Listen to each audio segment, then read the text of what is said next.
Good morning, my lovies. I just had a thought because a lot of us have been talking about prayer lately and not feeling like we're necessarily getting answers to our prayer. And I think, what's kind of a fun connection about that. Um, I uh, I was thinking about, for some reason, that the idea of wrong roads came up. President, oh, my hair, it's lovely. So, President Elder Holland's talk about wrong roads, and there's that cool video, and I'll send a link with it too, about the dad and the son praying and receiving a distinct answer and going down a wrong road and experiencing for themselves to know that it was the wrong road. Sometimes that's what happens with it, with those strange answers. And I thought about that experience aspect of life. And I thought, I wonder sometimes if God doesn't give us direct answers so we can find out for ourselves. I feel like there's definitely been cases where I have been distinctly warned or my prayer has been answered, but I feel like those are instances, and thinking back on them, they're not ones that are really part of my path. They're just part of other people's paths. And sometimes those little blessings, just like nudge, say, "Hey, I'm still here. I'm still listening. Just do you see how quick that prayer was, or that answer was? So if I answer that quickly, that means there's a reason why I'm not answering these other prayers the way you want me to. I'm waiting for you to experience. I'm waiting for you to figure out for yourself what your wrong roads and right roads are, because you know what's right and wrong. And as you go along those paths, you have a choice. You have a choice, and you can experience, like, for what instance for me is it's been sometimes with relationships, mostly relationships. So with relationships, I don't feel like I've been getting a lot of like immediate healing that I wanted.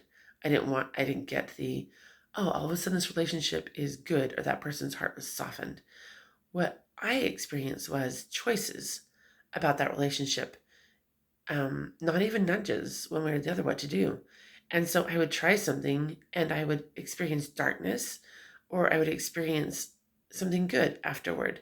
And so I really have looked back on my recent prayer path, and I feel like I'm not getting a lot of answers to my pleas in prayer. My prayers have changed. I'll talk about that in a minute. But I feel like as I look back now, I can see that I'm choosing for myself.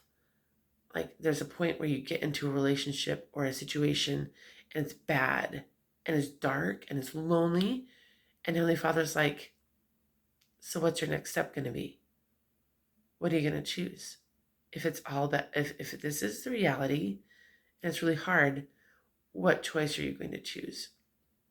And sometimes I've chosen the choice of self-indulgence, where I'm like, I'm just giving up. That's just stupid. I'm just going to do this. And I can feel the repercussions of that. I can feel, um, I've experienced how it builds up the negativity. And then recently, in some relationships specifically, I thought, no, I want to choose, even if it doesn't make sense, even if it means I'm vulnerable, even if it means I'm not getting, even though that person hasn't changed or those people haven't changed, I still want to choose to act like Christ. And I'm not perfect at that at all, but I'm making an inner choice to try to be like that. And so my answers to my prayers, my relationships, they haven't, I feel like God has been there. Looking back now, I can see that He's been there. He's been like, you can make this choice. You have the tools you need to make this choice. You can experience those wrong roads for yourself. So you can know that when you just give in to self-pity, when you just give in to despair, when you just give in to hopelessness, that's what it feels like. And you can make that choice if you want. Or you can make a different choice. You have the power to choose. And it's not completely just me changing your destiny, me changing the world around you. You have power to do that as well. And so maybe this stage in our prayers is not a bad thing, but a good thing. Maybe our prayers are more counseling with Him. Like, well, how should I see the situation? Well, do you have advice on how I should love this person? Or is there some perspective in the situation? And sometimes He won't give that to us, but sometimes He will. Those are actually the answers that I get a lot. Is, will you please help me to see someone's heart? Help me to see the good in someone.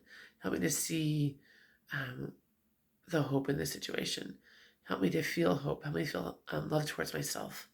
Um, and I feel like he hasn't made me love myself, but I am choosing things I'm finding within myself. Um, when I exercise, I feel better. And when I read my scriptures, I feel better. And I don't feel like it's necessarily, all things are spiritual, but it's not God making me do it. And it's not God changing my heart. It's me making that choice and feeling the benefit of that. And I choose not to exercise and I feel worse. And I choose not to drink water and I feel worse. And so I start eating the cookie dough, I can see I don't actually feel good when I do that. There's one part of me that likes it, but more and more of me is like, I think I'd rather have some turmeric tea or something because I'm owning my choices. And so maybe our prayers, how they're supposed to be for a reason. Maybe we're not feeling that immediate presence and the answer because, like with God's love for us, maybe He's asking us to say, do you see it? Do you want to open your eyes and see where I'm already loving you?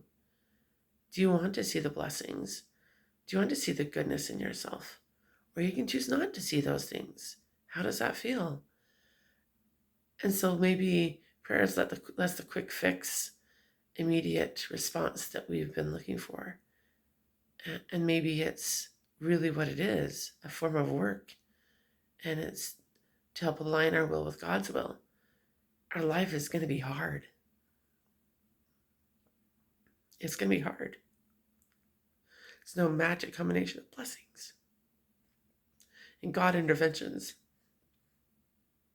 It's going to make it some gilded path of happiness and success. It's about experiencing things and learning things. I really am learning for myself, like Joseph Smith did, that these things are true or not true. But with me, I can learn those things through my choices and through the actions and consequences of my choices. And God's letting me experience that because then I can't doubt it. I can know within myself that I've experienced tangibly the wrong roads, and I've experienced tangibly the right roads, and then I can make a choice. Which one do I want to do? Love you, my children. It's been a long ramble. You know me. That's how it is. But maybe that will help one or two of you. And I'd love to hear your thoughts of your own experiences, like how has prayer changed for you over the years? What experiences have you had in prayer? How are those wrong roads that have helped to shape you, or in what ways does it help shape you right now? So I love to hear from you and learn from you.